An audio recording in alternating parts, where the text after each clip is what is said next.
जय हिंद बच्चों, कैसे हो। उम्मीद करते हैं आप लोग अच्छे होंगे। प्यारे बच्चों, आज का क्लास लेकर फिर आप सबके बीच उपस्थित हो गए हैं। आज के क्लास में हम लोग अध्ययन करने वाले हैं क्षारक। तो मेरे देश के नौजवान, आज के क्लास में हम लोग क्या अध्ययन करेंगे? तो आज के क्लास में अध्ययन करेंगे क्षारक। इसके अलावा क्षारक की प्राचीन परिभाषा, आधुनिक परिभाषा और क्षारक के प्रकार का अध्ययन भी आज के क्लास में करने वाले हैं। क्लास बहुत ही मजेदार होने वाला है। क्लास के अंत तक बने रहिएगा। अगर आप क्लास के अंत तक बने रहते हैं तो मां कसम आपको क्षारक में कोई दिक्कत नहीं होगा।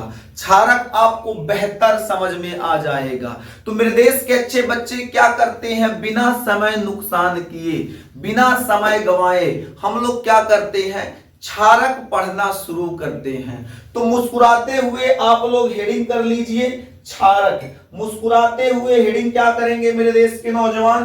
तो मुस्कुराते हुए हेडिंग कर लीजिए आप लोग क्षारक। क्या हेडिंग करेंगे? क्षारक। कर लो मेरे देश के अच्छे बच्चे, क्षारक।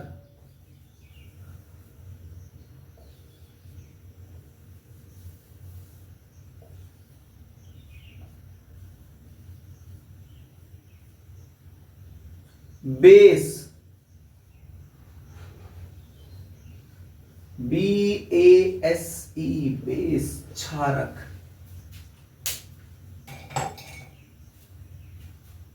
क्षारक क्या होता है? सबसे पहले हम लोग इसे समझते हैं। क्षारक, बेस। प्राचीन अवधारणा की बात करें तो जो बहुत पहले से इसकी परिभाषा चलती आ रही है, वो परिभाषा क्या है? परिभाषा है क्षारक ऐसे पदार्थ हैं जो स्वाद में क्या हो? कड़वे होते हैं। इसके अलावा लाल लिटमस पेपर को नीला कर दे। लाल लिटमस पेपर को क्या कर दे? नीला कर दे। यानी क्षारक के अंदर दो मूल क्वालिटी होती है, दो मूल गुण होते हैं। जो पहला गुण है, क्षारक जो होगा स्वाद में कड़वा होगा।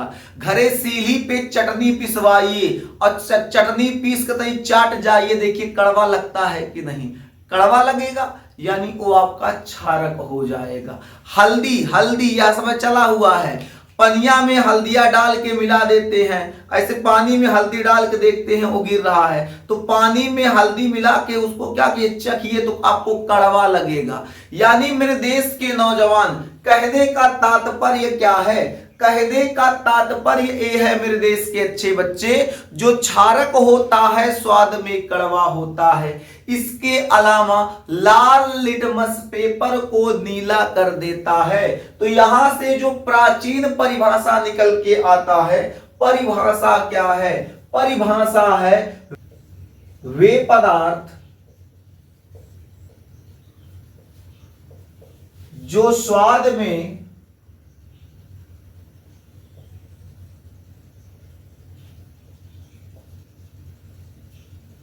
कड़वे होते हैं,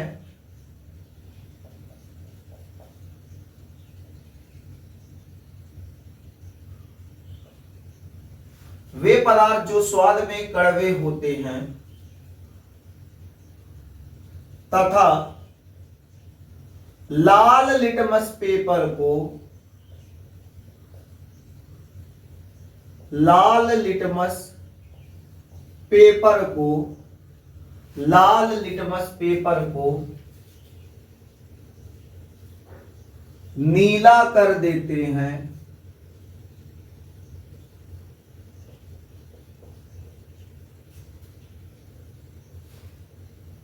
क्षारक कहलाते हैं।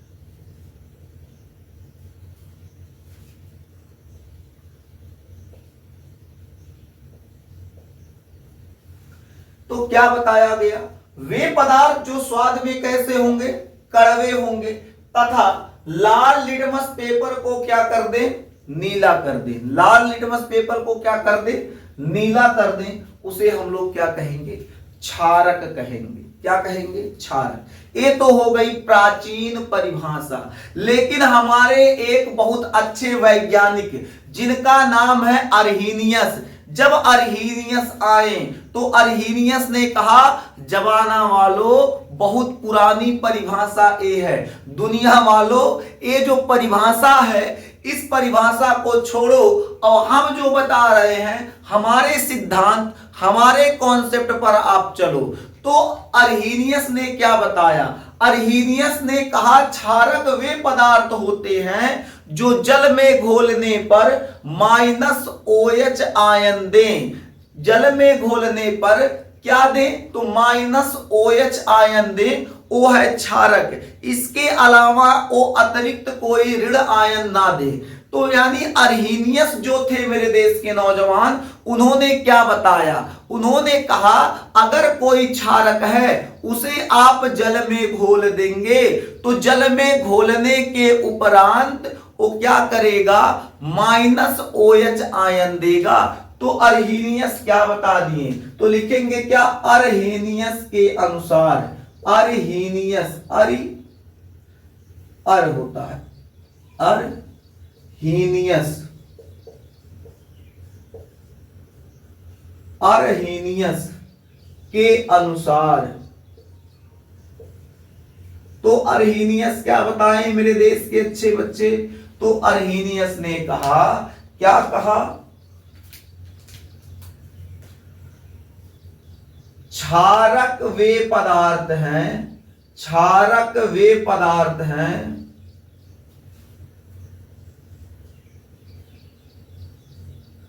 क्षारक वे पदार्थ हैं जो जलीय विलयन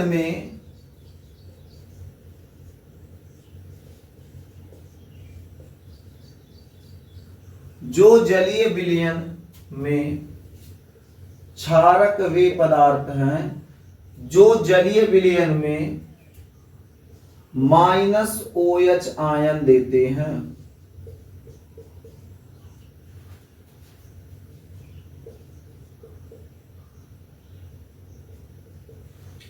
क्षारक वे पदार्थ हैं जो जलीय विलयन में -OH आयन देते हैं, इसके अतिरिक्त कोई और ऋण आयन नहीं देते। ओ बाबू आपके क्या हो जाएंगे? क्षारक हो जाएंगे। तो अर्हीनियस कितनी अच्छी बात बता के गए थे। अब कहेंगे सर कि तो बात अर्हीनियस का समझ में आ गया, थोड़ा दिखा भी दीजिए कैसे OH आयन देगा। तो हम कहें बाबू मेरे देश के नौजवान, एक बर्तन लो, अरे मने एक ठू भगौना ले लो, ये है भगौना। अब इस भगौना में भरो पानी, क्या भरेंगे? पानी। चलो इस जो बर्तन है या भगौना कह लीजिए, इसमें भरेंगे क्या? पानी, पानी, पानी। इसमें भरेंगे पानी, क्या भरेंगे? पानी। जब इसमें पानी डालेंगे उसके बाद इसमें कोई क्षार डाल दीजिए, इसमें कोई क्या डाल दीजिए? क्षारक डालिए। ये देखिए ये है क्षारक, कौन सा? NaOH, NaOH, sodium hydroxide. जब इस क्षारक को डालें तो डालने के बाद के देखिए ये क्षारक के अणु हैं, ये सब क्षारक के क्या है? अणु है, पार्टिकल है। ये जो NaOH है ये भी NaOH, पहले लिख लेते हैं फिर समझाते हैं। ये भी क्या है? NaOH। ये क्या है? NaOH, सही बात है। ये क्या है? NaOH, सभी NaOH। तो जो क्षारक होगा, क्षारक को जब जल में घोलेंगे तो जल में घुलने के पश्चात ये अपने आयनों में टूट जाएगा, अपने आयनों में विभाजित हो जाएगा। कैसे विभाजित होगा? जैसे A है तो ये Na+OH- में टूटेगा। तब बताइए ये भी तो वैसे ही टूटेगा, Na+OH-। अच्छा ये कैसे टूटेगा? ये भी वैसे ही टूटेगा, Na+OH-। ये भी ऐसे टूटेगा, ये भी ऐसे टूटेगा। अब आप देखिए जब जल में क्षारक को घोला गया, NaH को घोला गया, तो घोलने के उपरांत क्या हुआ, वो अपने आयनों में विभक्त हो गया, अपने आयनों में टूट गया, और अपने आयनों में टूटने के पश्चात मेरे देश के नौजवान जल में OH आयन दे रहा है। क्या दे रहा है, जल में OH आयन। तो अर्हीनियस ने यही बताया, क्षारक वे पदार्थ है जो जलीय विलयन में OH आयन देते हैं। क्षारक वे पदार्थ हैं जो जल में घुलने पर OH आयन देते हैं। इसके उदाहरण की बात कर लें, इसके एग्जाम्पल की बात कर लें कि भाई साहब इसका एग्जाम्पल क्या होगा, कौन कौन से पदार्थ क्षारक होंगे। तो बाबू जहां भी OH लगा होगा आगे या पीछे वो आपका क्षारक हो जाएगा। जैसे NaOH क्षारक है, सोडियम हाइड्रोक्साइड, इसके अलावा MgOH का होल ट्वाइस मैग्नीशियम हाइड्रोक्साइड क्षारक है, NaH4OH अमोनियम हाइड्रोक्साइड क्षारक है, CaOH का होल ट्वाइस ये भी आपका क्षारक है, KOH ये भी आपका क्षारक है, पोटेशियम हाइड्रोक्साइड आदि कर देते हैं।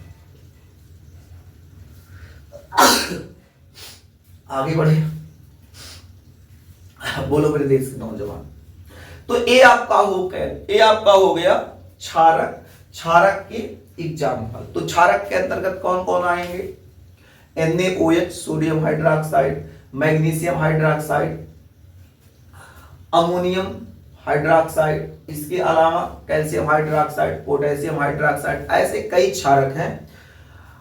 तो कहने का तात्पर्य क्या है मेरे देश के अच्छे बच्चे, क्षारक की हो गई प्राचीन परिभाषा, ये हो गई क्या है अर्हीनियस के अकॉर्डिंग, कैसे क्या कहें इसका एग्जांपल हो गया। अब हम लोग पढ़ेंगे क्षारक के प्रकार।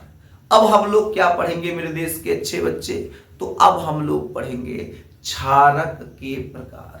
क्या पढ़ेंगे, क्षारक के प्रकार। तो सबसे पहले एक काम करो, इसे नोट कर लीजिए, उसके उपरांत आपको क्षारक के प्रकार पढ़ा दिया जाए। पहले इसे नोट कीजिए।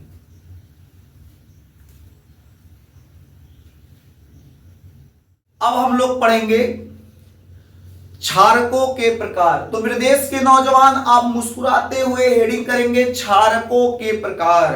हेडिंग क्या करेंगे, क्षारकों के प्रकार। क्षारकों के प्रकार। अगर बात करें क्षारक के प्रकार की, तो क्षारक कितने प्रकार के होते हैं। तो मेरे देश के नौजवान आपके जानकारी के लिए बता दें, क्षारक बाबू दो प्रकार का होता है। जो क्षारक होता है वो बाबू दो प्रकार का होता है। पहला हो जाएगा प्रबल क्षारक, दूसरा हो जाएगा दुर्बल क्षारक। अर्थात क्षारक कितने प्रकार का, तो क्षारक दो प्रकार के। कौन कौन, तो पहला क्या होगा प्रबल क्षारक, प्रबल क्षारक, और दूसरा क्या हो जाएगा दुर्बल क्षारक।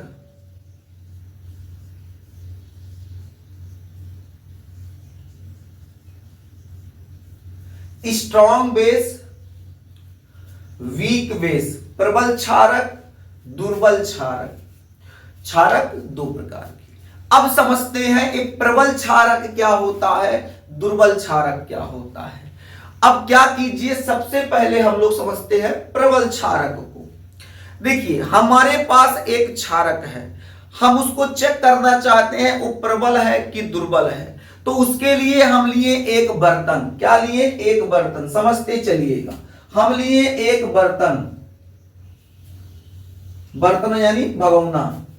तो हम लोग जब एक बर्तन लिए, बर्तन जब लिए तो बर्तन लेने के पश्चात उस बर्तन में डाल दिए पानी। क्या डाल दिए, पानी डाल दिए। ये है पानी, पानी लिखिए या जल लिख लीजिएगा। अब इसमें हम लोग कोई क्षारक डालते हैं, चलिए एक क्षारक इसमें डालते हैं, क्षारक डाल दिए NaOH, सोडियम हाइड्रोक्साइड, NaOH के कण हो गए। भाई पानी में जाएगा तो इसके पार्टिकल भी होंगे, बिल्कुल।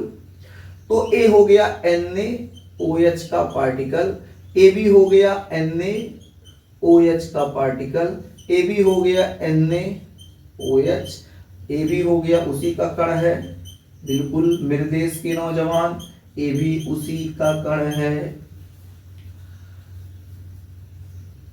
जब पानी में NaOH घोला गया तो ये जो रेड कलर से बनाया गया है NaOH के कण है। हम जब पानी में NaOH घोले तो हम देख पा रहे हैं जो NaOH का कण है वो क्या हो रहा है, अपने आयनों में विभक्त हो रहा है। इसके जितने भी कण हैं, जितने 1 2 3 4 25 50 100 200 1000 जितने भी कण हैं, सभी कण अपने आयनों में विभक्त हो जा रहे हैं। अपने आयनों में विभक्त होने का मतलब है वो टूट जा रहे हैं।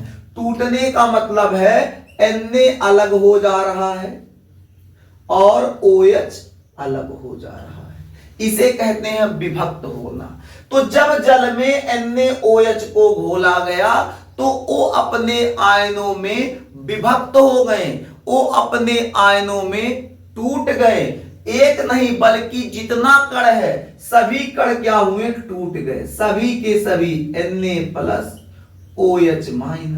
इसको देखेंगे ये भी टूट गया, कैसे, Na+OH-। इसे देखेंगे ये भी टूट गया, Na+OH-, ये भी टूट गया, Na+OH-। तो हमको एक चीज समझ में आ गया, यानी एक तो हम एग्जांपल लिए कि NaOH sodium hydroxide, sodium hydroxide को जब जल में घोला गया तो जल में घोलने पर क्या हुआ, वो अपने सभी आयनों में विभक्त हो गए। देख लीजिए जितने भी इसके कण हैं, जितने भी इसके कण हैं, सभी कण बाबू देखिए विभक्त हो जा रहे हैं, सभी कण वियोजित हो गए, टूट गए। देख लीजिए टूट गए कि नहीं, सभी कण इसके टूट जा रहे हैं। जब इसके सभी कण टूट जाएंगे तो यानी ये आपका प्रबल अम्ल है। यानी अगर किसी जलीय विलयन में कोई क्षारक है वो पूर्ण रूप से विभाजित हो जाता है, पूरी तरह से टूट जाता है, वो उसके जितने भी पार्टिकल हैं, जितने भी उसके कण हैं, सभी कण टूट जा रहे हैं, विभक्त हो जा रहे हैं, अलग हो जा रहे हैं, उसे हम लोग प्रबल क्षारक कहेंगे। उसे हम लोग क्या कहेंगे, प्रबल क्षारक कहेंगे। यानी प्रबल क्षारक क्या होगा, यानी प्रबल क्षारक क्या होगा, तो प्रबल क्षारक वो होगा जो जलीय विलयन में अपने आप को पूर्णतः विभाजित कर ले, पूर्णतः टूट जाए, पूरी तरह से अलग हो जाए, वो आपके प्रबल क्षारक होंगे। तो परिभाषा क्या निकल के आ गई यहां, तो हम लोग देखेंगे अगर बात करें प्रबल क्षारक के परिभाषा की तो यह देख के यहीं से परिभाषा तैयार करेंगे। यही नीचे लिख दे, क्या यहां लिख दे, प्रबल क्षारक की परिभाषा नीचे लिखते हैं। तो प्रबल क्षारक की परिभाषा क्या हो जाएगा, लिखेंगे क्या, वे क्षारक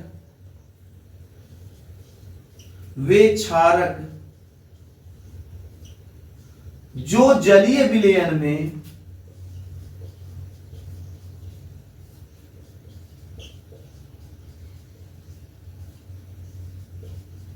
वे क्षारक जो जलीय विलयन में पूर्णतः, जो जलीय विलयन में पूर्णतः वियोजित हो जाते हैं या विभक्त हो जाते हैं, पूर्णतः वियोजित हो जाते हैं,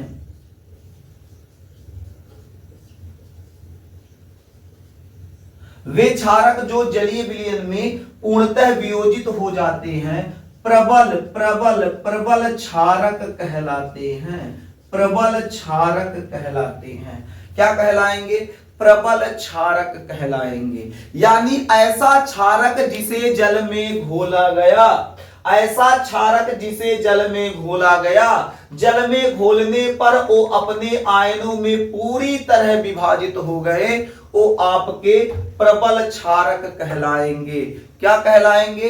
प्रबल क्षारक कहलाएंगे। बोलो मेरे देश के नौजवान, यहां तक बात क्या समझ में आ गया?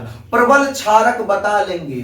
बोलो मेरे देश के अच्छे बच्चे, बता लेंगे। अब आप कहेंगे सर प्रबल क्षारक जो है, ये जो प्रबल क्षारक है इसका कोई एग्जाम्पल बता दीजिए, इसका कोई उदाहरण बता दीजिए। तो इसके अंतर्गत बाबू आ जाएगा NaOH, KOH आदि कर दीजिए।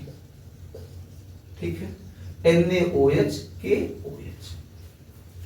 बात अब हम लोग करें दुर्बल क्षारक की, तो दुर्बल क्षारक क्या होगा? अब देखिए, इसे भी उसी प्रकार समझते हैं जैसे प्रबल क्षारक समझें, ताकि आपको बेहतर समझ में आ जाए।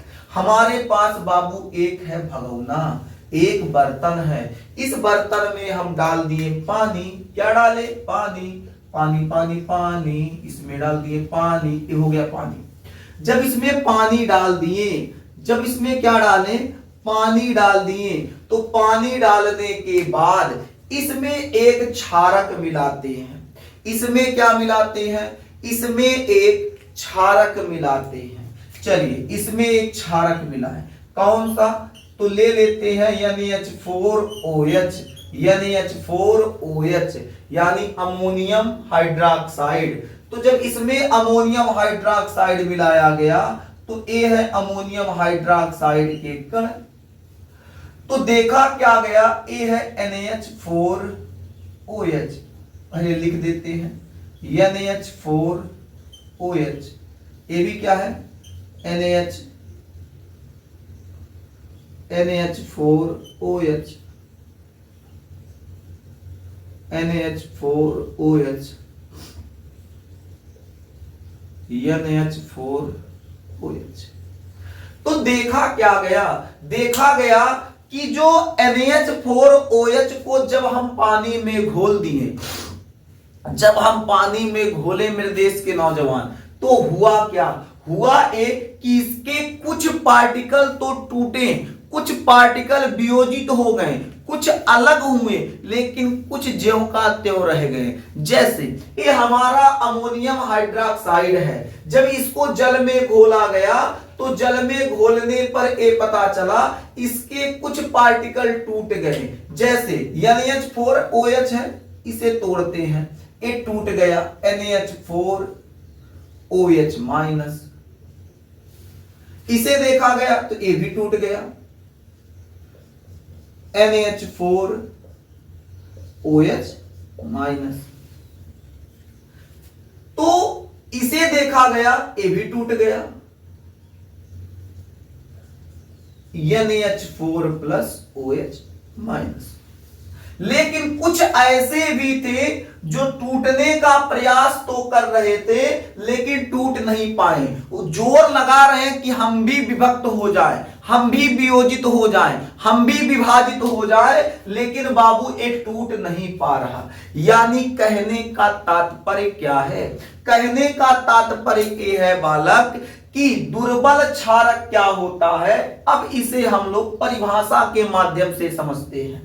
दुर्बल क्षारक क्या होता है? अगर किसी जलीय विलयन में कोई क्षारक घोला जाए, अगर किसी जलीय विलयन में कोई क्षारक घोला जाए और वो अपने आयनों में पूर्णतः विभाजित ना हो, पूरी तरह से वियोजित ना हो, तो आपका दुर्बल क्षारक होगा। यहां अगर देखें तो देखिए, ये जो NaOH है, ये NaOH तो विभाजित हो गया, ये भी NaOH विभाजित हो गया, लेकिन बाबू यहां भी देखिए विभाजित हो गया। ये सब विभाजित नहीं हो पा रहे हैं। यानी कहने का मतलब है, अगर कोई क्षारक जलीय विलयन में पूरी तरह विभक्त हो जाता है तो प्रबल होगा, पूरी तरह विभक्त नहीं होता है तो दुर्बल होगा। तो परिभाषा यहां से निकल के क्या आएगा? वे क्षारक जो जलीय विलयन में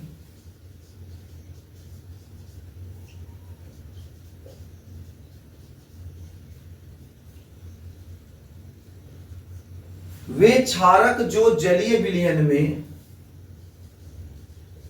पूर्णतः जलीय विलयन में पूर्णतः वियोजित नहीं होते हैं, उन्हें क्या कहते हैं? दुर्बल क्षारक कहते हैं। दुर्बल क्षारक क्या कहते हैं? दुर्बल क्षारक कहते हैं। बात समझ में आ गया? क्या कहते हैं? दुर्बल क्षारक कहते हैं। ठीक है, आगे बढ़ जाए। बोलो मेरे देश के नौजवान, इतना समझ में आ गया? एग्जाम्पल भी इसका बता दें, यही बता देते हैं। ये आगे लिख लीजिएगा, दुर्बल क्षारक कहते हैं। एग्जाम्पल कहां बता दे? यहां बता दे। तो इसका एग्जाम्पल क्या हो जाएगा? CaOH का होल ट्वाइस, और एक आपका क्या हो जाएगा? NaH4OH आदि कर लीजिएगा। ये हो गए आपके प्रबल क्षारक और दुर्बल क्षारक। प्रबल क्षारक और दुर्बल क्षारक। तो प्रबल क्षारक क्या होगा? जो जल में पूरी तरह से वियोजित हो जाएगा। प्रबल क्षारक जो जल में पूरी तरह से वियोजित न हो, दुर्बल क्षारक। जो जल में पूरी तरह से वियोजित हो गया, प्रबल क्षारक। जो जल में पूरी तरह से वियोजित नहीं हुआ, वो दुर्बल क्षारक। क्या बात समझ में आ गया? बोलो मेरे देश के अच्छे बच्चे, समझ में आ गया? दूसरी एक अहम चीज, एक बहुत इंपॉर्टेंट, महत्वपूर्ण, खतरनाक, खूंखार, जबरदस्त चीज बताने जा रहे हैं, जहां विद्यार्थियों को लगता है कि बाबू कि हमको यहाँ कोई कंफ्यूजन नहीं होने वाला, हमको तो आ रहा है। कुछ लोग क्षारक और क्षार को समान समझते हैं। अरे मेरे देश के नौजवान, क्षारक और क्षार दोनों समान नहीं होता। क्षारक अलग चीज है, क्षार अलग चीज है। आज समझाते हैं, देखिएगा, बहुत ध्यान से समझिएगा। अगर कोई क्षारक जल में घुलनशील है, अगर कोई क्षारक जल में घुल जा रहा है, तो बाबू उसे क्षार कहेंगे। ध्यान से समझिएगा। जैसे हमारे पास एक क्षारक है, इसे जल में घोले तो बाबू इस जल में जाके घुल गया, तो ये क्षार कहलाएगा। लेकिन इसी क्षारक को जब हम जल में घोलें, तो भाई कुछ ऐसे भी क्षारक होते हैं जो जल में घुलनशील नहीं होते, तो उन्हें क्षार नहीं कहेंगे। क्षारक और क्षार में अंतर समझ लीजिए मेरे देश के नौजवान। तो लिखेंगे क्या? नोट। क्या लिखेंगे? नोट लिखेंगे। नोट नोट नोट, यहां लिख दें नोट। तो नोट क्या हो जाएगा बालक? नोट क्या होगा? तो नोट हो जाएगा, वे क्षारक जो जल में घुलनशील होते हैं उन्हें क्षार कहते हैं। क्या कहते हैं? क्षार। वे क्षारक जो जल में, वे क्षारक जो जल में घुलनशील होते हैं, वे क्षारक जो जल में घुलनशील होते हैं, जो जल में घुलनशील होते हैं, जो जल में घुलनशील होते हैं, क्षारक कहलाते हैं या क्षार कहलाते हैं। सही कर लीजिए, क्षारक नहीं कहेंगे, क्षार कहलाते हैं।